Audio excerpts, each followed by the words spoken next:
everyone, welcome back to JP's Budget Collecting and our weekly look back at the hot comics from 6 months ago. This week we're looking back at the hot comics from August 30th, 2024, and I'm recording this on February 26th, 2025. As always, I give you those dates so you know when this information is most relevant. Also, as always, we're looking back at the CBSI Hot Top 10 and the Comic Tom Key Collector Hottest Trending Comics of the Week. We use those two lists to give us a guide of what was hot in the market back then, what books were jumping in value, what books were selling in high numbers, what were people chasing, and why were they chasing them. And then we look back 6 months later to see how those factors have held up. Has the book dropped? Has it continued to increase? What factors are affecting the book now? Would you have been better off being patient, or should you have jumped in? And hopefully we can use this to understand how the market moves a little bit and make better decisions about when we chase a book and when we're patient. So with that laid out there, this week we got 17 books to talk about. Let's see what we can learn this week. First up, we have Terrifier #1 from 2021. This was hitting the list because the trailer for the third movie dropped. That third movie has also already come out. Back then, raw copies jumped from a $200 raw to a $600 raw. 9.8s were going $750 to $950. There's a lot of sales for this fairly low print book.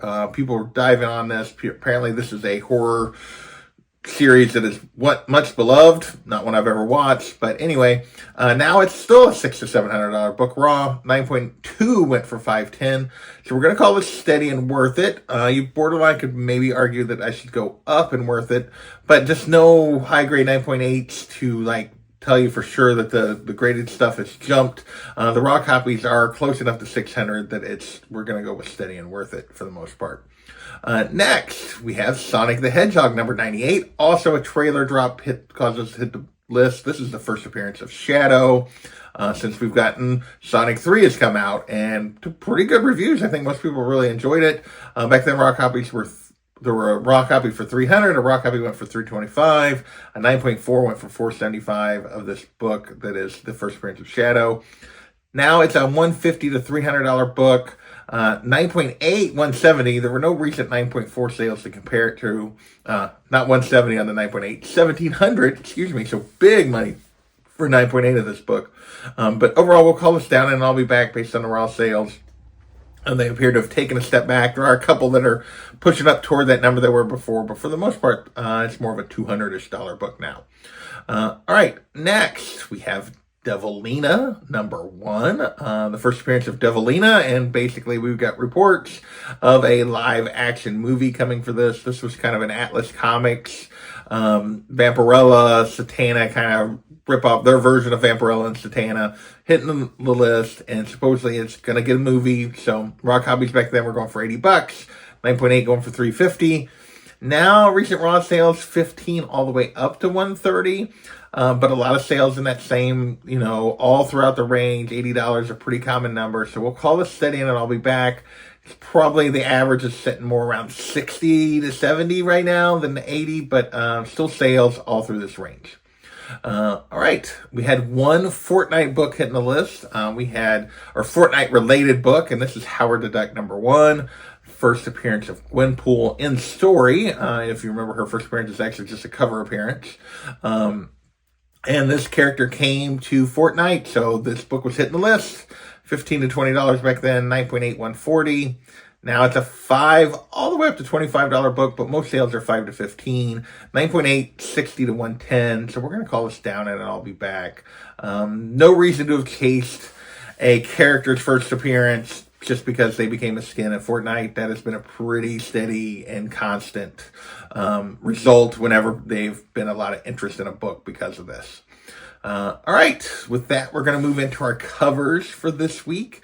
First up, we have Sonic the Hedgehog #72. So we had two Sonic books this week, but this one was just related to the cover. This is the 1 in 10 Nathalie Fordrin cover. This 1 in 10 was going for $15 to $20.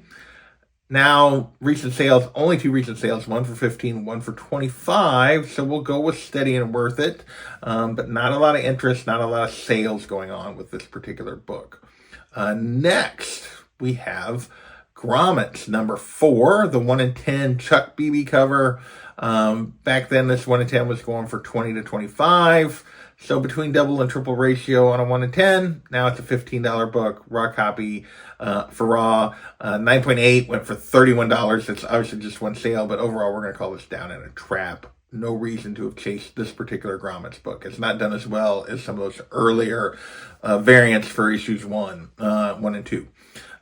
Next, we had kind of our cover of the week that everybody was talking about, and that was I Lie, Popeye #1. This Mike Tyson's Punch-Out video game homage was hitting the list at $30 to $40 back then, and this was an open order variant. It was not an incentive. Now it's a $15 to $25 book, although there was a single raw sale up around $50. But lots and lots of sales in the $15 to $25 range. 9.8, 60 to 90. So overall, we're going to call this down in a trap. I realize they had the one raw sale that's kind of an outlier that would have been more than what it was going for back then, but the vast majority are definitely in the trap range. All right, next we have Aliens versus Avengers #1, the Mark Brooks 1 in 100, with Venom taking on an alien. This one hit the list back then. This 1 in 100 was going 120 to 165. Not a huge value for a 1 in 100 to make it hit the list. Interestingly enough, there was a trade dress version of this, which is why I figured this one would probably take a pretty significant step back. But while it was 120 to 165 back then, it's now 150 to 200. 9.8 is 3 to 400. So this is an up and worth it, despite the fact that it actually there is a trade dress version you can get for fairly cheap. Still a lot of interest in this Mark Brooks cover. People really like this particular cover. Next, one last cover, although it wasn't like a new one hitting the list. This was X-Men 11. Classic Jim Lee Wolverine cover.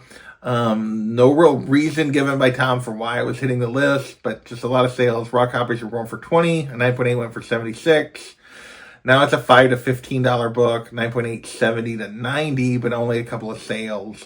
And most of those raw sales, though, were under $10. So we're going to call this down in a trap. No reason to have chased this if this was a post-Deadpool bump or what. No reason to have chased this particular book at that time.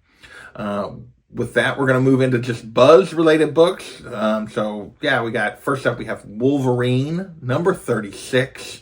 The first appearance of Helverine. This is obviously Dakin. This was the announcement that he was getting his own ongoing. We've since gotten that ongoing. Raw copies back then were going for 50, 9.8, 127.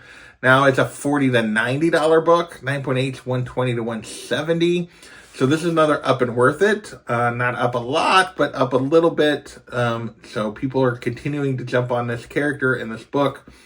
Surprises me that this particular thing has lasted this long, but yeah, we'll see. So far, people are still into the Helverine.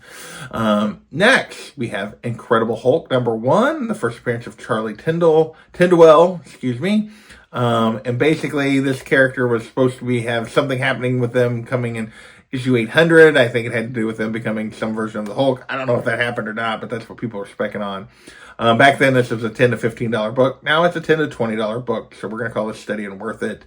Basically going for the same value. So apparently there's still at least some interest in this particular character.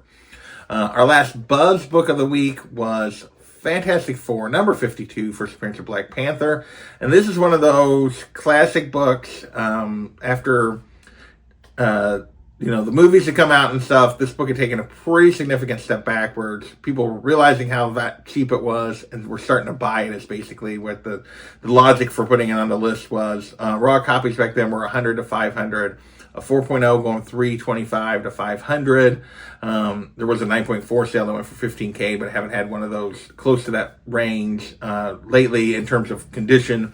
Right now, it's a $100 to $500 book raw, 400, 375 to 450. So within that previous range on 4.0s.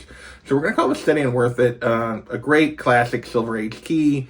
Obviously, this book had a ton of interest. When the first Black Panther movie came out, it had taken a step back with Chadwick's passing, and with them not replacing him as casting, and now it's just getting some more classic interest in a great Silver Age book. Next, we have Amazing Spider-Man number 194, first appearance of Black Cat on the list for the second week in a row. Because of the Sydney Sweeney rumors that she was going to play Black Cat, and that Black Cat was going to be in the new Spider-Man movie, or the next Spider-Man movie, I should say. Raw copies back then were 70 to 240. A 9.8 jumped up from basically where it had been sitting around 2,000, jumped all the way up to 2,650. Now it's still a $50 to $300 book for a raw copy. 9.8, 2,000. So steady, and I'll be back. Raws have basically the same price. The 9.8s have kind of jumped back to where they had been sitting before. So yeah, so steady, and I'll be back on this. Great book, great character. Just wasn't any reason. The first week, if you got in, when people first started jumping back on it with the rumors, you'd been fine. But by the second week, it got just a little higher than what it could support. Next, we have Fantastic Four number 211. First appearance of Terrax the Tamer. And this was basically just another Herald of Galactus, and there were, and people were just rumors on which Herald it was actually going to be in this FF movie. I think we've gotten more confirmation there, so this is not a character that we expect to appear anymore. But back then, raw copies jumped up to $60. A 9.8 went for $618. Now it's a $5 to $20 book. 9.8, $450 to $500.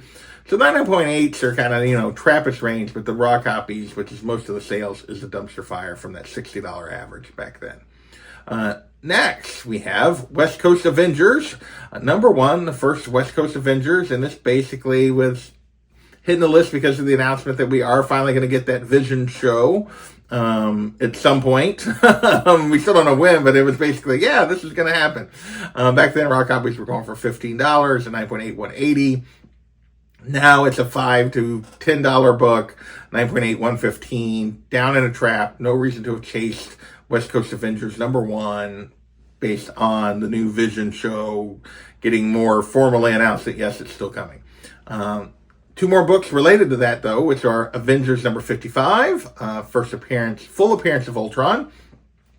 And this hit the list because we got news that Spader is coming back to voice Ultron again. So we have not seen the last of Ultron in the MCU, and supposedly it's going to play some role in the Vision TV show. Raw copies were 30 to 200 back then. 9.4 hit 400. Now it's a 15 to 125 on the raw side, so you could argue maybe those are down a little bit. But the only recent 9.4 sale went for $590, so that's up significantly. So we'll just call it steady, and I'll be back because it's mostly on the raw side and sales. But yeah, another great key from the late Silver Age, and it's pretty affordable, really, when you think about it. Next, we have Avengers number 57, first appearance of Vision, second full Ultron, obviously hitting the list because of the Vision Quest announcement. Raw copies, $100 to $600 back then. 8.0 would cost you $500 to $600. Now a raw copy will cost you $100 to $450. 8.0, $475 to $650. So steady and worth it. Another great Silver Age key that's sitting basically where it was 6 months ago. All right, that is our list for this week. I want to thank you guys for watching as always, and we will catch you next time. Later.